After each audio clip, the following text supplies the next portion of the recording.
Good afternoon CFA first time students. पिछले lectures में हमने देखा था एक्सेल डेटा टाइप। उसके बाद के लेक्चर में हमने देखा कि किसी वर्कशीट को कैसे एडिट करते हैं, कैसे उसे फॉर्मेट करते हैं, उसके बारे में हम लोगों ने समझा था। तो अभी के लेक्चर में हम लोग समझने वाले हैं जो टेक्स्ट डेटा होता है। तो हमने समझा था भाई कि अगर मैं कुछ ऐसे, ये न्यूमरिक डेटा है और ये आपका सिंबॉलिक, ये आपको कैरेक्टर डेटा कहलाता है, कुछ ऐसे सिंबल जो होते हैं। और जो हम लोग ग्रुप ऑफ कैरेक्टर होता है, ग्रुप ऑफ सिंबल जो होता है लाइक दिस, तो ये जो है आपका टेक्स्ट डेटा है। तो इसी टेक्स्ट को हम कैसे कैसे फॉर्मेट करते हैं, वो कौन कौन से एक्सेल हमें वो ऑप्शंस देता है, वो समझने वाले हैं। तो मैंने बताया था ये जो छोटा सा बॉक्स, जो आयताकार आकृति जो आपको सिंबल दिख रहा है, इसे हम सेल कहते हैं। और इसी सेल में हम लोग डेटा को इनपुट करते हैं, स्टोर करते हैं। जैसे कि मैं यहाँ पर लिख रहा हूँ, एक डेटा है तिपेश। तो भाई अब इस टेक्स्ट के साथ हम इसे फॉर्मेट करने के लिए एक्सेल हमें वो कौन कौन से ऑप्शन देता है इस टेक्स्ट को फॉर्मेट करने के लिए, तो आज के लेक्चर में हम वो समझने वाले हैं। तो तिपेश मैंने टाइप किया, तो बारी बारी से ये इतने ऑप्शन हमें, इससे और भी ज़्यादा ऑप्शन है, बट ये मेजर ऑप्शन है, मुख्य ऑप्शन है, उसको हम समझने वाले हैं। तो चेंजिंग फॉन्ट स्टाइल, तो भाई ये जो तिपेश जो आपके सामने ये जो वर्ड लिखा है, तो यहाँ पर आप देख सकते हैं ये होम मेनू है। और होम मेनू में ये जो आपके सामने में फॉन्ट पैनल जो नज़र आ रहा है, तो ये बेसिकली ये जो ऑप्शंस हैं पूरे रिलेटेड टू द टेक्स्ट हैं। और ये जो पैनल आपको नज़र आ रहा है यहाँ पर, ये जो आपके सामने में ये पैनल ये दो, और ये अलाइनमेंट पैनल, तो ये पूरे जो ऑप्शंस हैं वो टेक्स्ट से ही रिलेटेड हैं। तो इन्हीं ऑप्शंस को हम लोग समझने वाले हैं। तो हम अभी जो देखने वाले हैं चेंजिंग फॉन्ट स्टाइल, तो ये यहाँ पर आपको ये जो ऑप्शन दिख रहा है, हम इस ऑप्शन से हम किसी टेक्स्ट के फॉन्ट स्टाइल को हम चेंज करते हैं। तो चलिए, मेरे पास ये तिपेश नामक एक टेक्स्ट है, उसके फॉन्ट स्टाइल को आपके सामने ये जो ऑप्शन है ना, इसका नाम है फॉन्ट ऑप्शन। तो वहाँ पर जा कर के हम जैसे ही यहाँ पर ये जो एरो आपको नज़र आ रहा है, एरो जैसा, उस बटन को मैं क्लिक करूँ तो मुझे एक ड्रॉप डाउन लिस्ट नज़र आएगा। और ये जो लिस्ट है वो तरह तरह के कई वैराइटीज़ के फ़ॉन्ट हमें एक्सेल प्रोवाइड करता है। तो जो मुझे फ़ॉन्ट चाहिए उस फ़ॉन्ट को मैं यूज़ कर सकता हूँ। तो देख सकते हैं मैंने ये जो तिपेश नामक एक शब्द था, उस पर मैंने एरियल ब्लैक, आपको नज़र आ रहा होगा अगर आप गौर से देखेंगे, तो उस फॉन्ट का नाम है एरियल ब्लैक। तो एरियल ब्लैक फॉन्ट मैंने इस पर अप्लाई किया है। अगला, और इसमें एरियल फॉन्ट में ऐसा दिखेगा आपका, ये कोई टेक्स्ट है। अल्जीरियन में देख सकते हैं बिल्कुल उसका व्यू लुक चेंज हो जा रहा है। फिर मैं अगला अरेबिक टाइप सेटिंग है ना, आप थोड़ा इसे तिपेश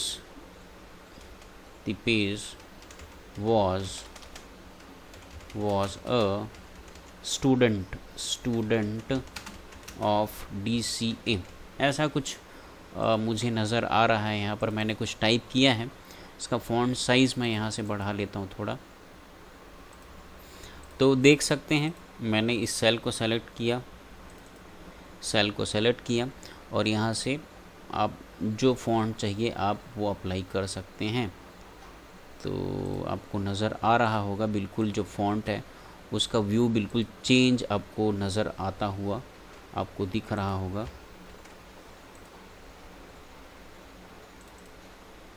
तो ये हो गया फ़ॉन्ट स्टाइल चेंज करना। फिर है चेंजिंग फ़ॉन्ट साइज़। तो भाई आप उस सेल को सेलेक्ट कीजिए जिसमें जो टेक्स्ट है वो, और उसके बाद आपके सामने में ये जो फ़ॉन्ट साइज़ वाला ऑप्शन है वहाँ पर आपको मिलेगा। तो जैसे ही इस मैं बटन को क्लिक करूँ तो एक ड्रॉप डाउन मेनू आता है और उसमें न्यूमरिक वैल्यू प्रोवाइडेड होता है, और उस न्यूमरिक वैल्यू को मैं सेलेक्ट करूँगा तो वो सेलेक्टेड जो टेक्स्ट है उसकी साइज़ को सेट कर देगा। सपोज़ मैं यहाँ से न्यूमरिक वैल्यू 9 करता हूँ, तो देख सकते हैं जो इस सेल में जो सेलेक्टेड टेक्स्ट है उसका फ़ॉन्ट साइज़ हो गया है 9, और जैसे ही मैं इसको इंक्रीज़ करूँ उसका फ़ॉन्ट साइज़, तो वैसे ही वो जो फ़ॉन्ट की जो हाइट है वो इंक्रीज़ हो जाती है। तो सेम वही काम जो है मैं ये देख सकते हैं अगला ऑप्शन इंक्रीज़ फ़ॉन्ट। तो सेल को सेलेक्ट करूँ, यहाँ से फ़ॉन्ट को मैं इंक्रीज़ कर सकता हूँ, यहाँ से मैं फ़ॉन्ट को डिक्रीज़ कर सकता हूँ। अगला है मेकिंग टेक्स्ट बोल्ड। तो भाई इस टेक्स्ट को मैं सेलेक्ट करूँ, ये जो ऑप्शन है बी, उसे क्लिक करूँगा तो आप देख सकते हैं बोल्ड हो गया है ये। और मैं अगर फिर से बी को क्लिक करूँ तो नॉर्मल टेक्स्ट में कन्वर्ट हो जाएगा। तो इस फॉन्ट में आपको अच्छे से नहीं नज़र आ रहा होगा, कैलिबरी एजेंसी। तो इसे मैं जैसे बी को प्रेस करूँ बोल्ड हो गया, देख सकते हैं। जैसे मैं बी को फिर से प्रेस करूँगा ये नॉन बोल्ड हो जाएगा, अनबोल्ड हो जाएगा, नॉर्मल टेक्स्ट में कन्वर्ट हो जाएगा। इटैलिक है ना। फिर अगला ऑप्शन है मेकिंग टेक्स्ट इटैलिक। तो भाई जैसे ही मैं इस आई ऑप्शन इटैलिक को क्लिक करूँ तो इस तरीके से आपका टेक्स्ट इटैलिक में कन्वर्ट हो गया। और जैसे बी को मैं क्लिक करता हूँ आपका जो सेलेक्टेड टेक्स्ट है वो बोल्ड में कन्वर्ट हो जाता है।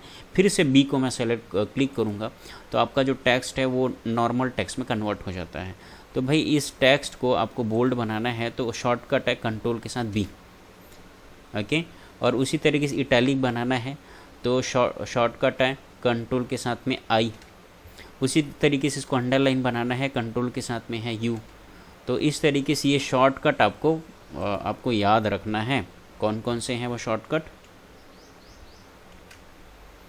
तो मैं यहाँ लिख देता हूँ आप लोगों के लिए। अगर आपको बोल्ड बनाना है, बोल्ड में कन्वर्ट करना है किसी टेक्स्ट को, तो उसके लिए शॉर्टकट होगा कंट्रोल के साथ में पी। और किसी टेक्स्ट को आपको इटैलिक में कन्वर्ट करना है तो उसके लिए शॉर्टकट होगा कंट्रोल के साथ में आई। और किसी टेक्स्ट को आपको अंडरलाइन करना है तो उसके लिए शॉर्टकट हो जाएगा कंट्रोल के साथ में यू बटन। तो ये शॉर्टकट थे बोल्ड, अंडरलाइन, इटैलिक करने के। अब हम लोग देखते हैं क्रिएटिंग बॉर्डर टू टेक्स्ट। तो भाई आप उस टेक्स्ट को सेलेक्ट कर लीजिए और उसके बाद में आपको ये जो ऑप्शन है नज़र आ रहा है वहाँ पर जा कर के आप बॉर्डर भी ऐड कर सकते हैं। आप ऑल बॉर्डर करेंगे तो आप देख सकते हैं उस टेक्स्ट के चारों ओर एक बॉर्डर क्रिएट हो जाता है। और उसके बाद में अगला जो ऑप्शन है creating border to text, filling to back side of text. आप करेंगे क्या, उस सेल को सेलेक्ट करिए और यहाँ जो ऑप्शन आपको दिख रहा है फील कलर का ऑप्शन है, यहाँ से आप सेलेक्ट करिए कलर और उस टेक्स्ट के बिहाइंड में, बैकग्राउंड में वो कलर फील हो जाएगा। उसी भांति से अगला जो ऑप्शन है वो है changing font colour of the text. आप टेक्स्ट को सेलेक्ट करिए और यहाँ से जा कर के आप फॉन्ट कलर सेलेक्ट कर लीजिए और आप टेक्स्ट के फॉन्ट कलर को भी आप सेट कर सकते हैं। उसी तरीके से फिर हम लोग अगला देखते हैं अलाइनमेंट ऑफ द टेक्स्ट। अगर मैं इस रो के हाइट को इंक्रीज़ कर देता हूँ कुछ इस तरीके से, उसी टाइप से मैं इस सेल के विड्थ को इंक्रीज़ कर देता हूँ कुछ इस तरीके से। तो ये अलाइनमेंट ऑप्शन देखिए, मैं टॉप अलाइन को क्लिक करूँ तो जो टेक्स्ट है वो सेल के टॉप में अलाइन हो जाएगा। और जैसे ही मैं मिडिल अलाइन ऑप्शन को क्लिक करूँगा आपका टेक्स्ट सेल के मिडिल में अलाइन हो जाएगा। और जैसे ही मैं बॉटम अलाइन को क्लिक करूँगा आपका टेक्स्ट जो है सेल के बॉटम में अलाइन हो जाएगा। उसी तरीके से मिडिल अलाइनमेंट है, राइट अलाइनमेंट है, लेफ्ट अलाइनमेंट है। तो ये 6 प्रकार के अलाइनमेंट ऑप्शन है एक्सेल में। और उसी टाइप से ऑप्शन है आपको अगला ओरिएंटेशन। अगला हम देखने वाले हैं टेक्स्ट ओरिएंटेशन। तो ये जो टेक्स्ट है इसको आप ओरिएंट कर सकते हो। कैसे, अगर मैं वर्टिकल टेक्स्ट करूं तो पूरा जो टेक्स्ट है, मैं अगर सेल को कुछ इस तरीके से अगर मैं इंक्रीज़ करूं, इसमें कुछ डेटा लिख देता हूं। सपोज़ मैं लिखता हूं इसमें रायपुर, ठीक है। अब मैं क्या करता हूँ, इसको ओरिएंट, देखिए आपको रायपुर जो है वर्टिकली लिखा रहा है यहाँ पर। मैं सेल को और बड़ा करूँ तो दिखेगा आपको। तो यहाँ से आप वर्टिकली ओरिएंट कर सकते हैं, रोटेट टेक्स्ट अप कर सकते हैं। अगला ऑप्शन है काउंट। आप इस तरीके से उसको आप एक एंगल के तहत आप उसे स्कीप कर सकते हो, रोटेट टेक्स्ट डाउन कर सकते हो। तो ये ओरिएंटेशन ऑप्शन है। कंट्रोल Z कर देता हूँ।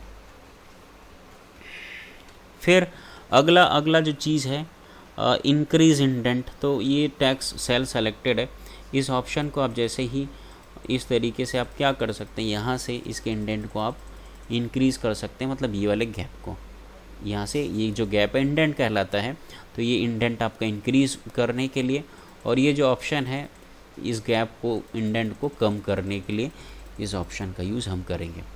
अगला चीज़ है रैप टेक्स्ट। तो रैप टेक्स्ट का मतलब ये होता है, जैसे कि मैं यहाँ पर इस सेल को मैं रैप टेक्स्ट कर देता हूँ।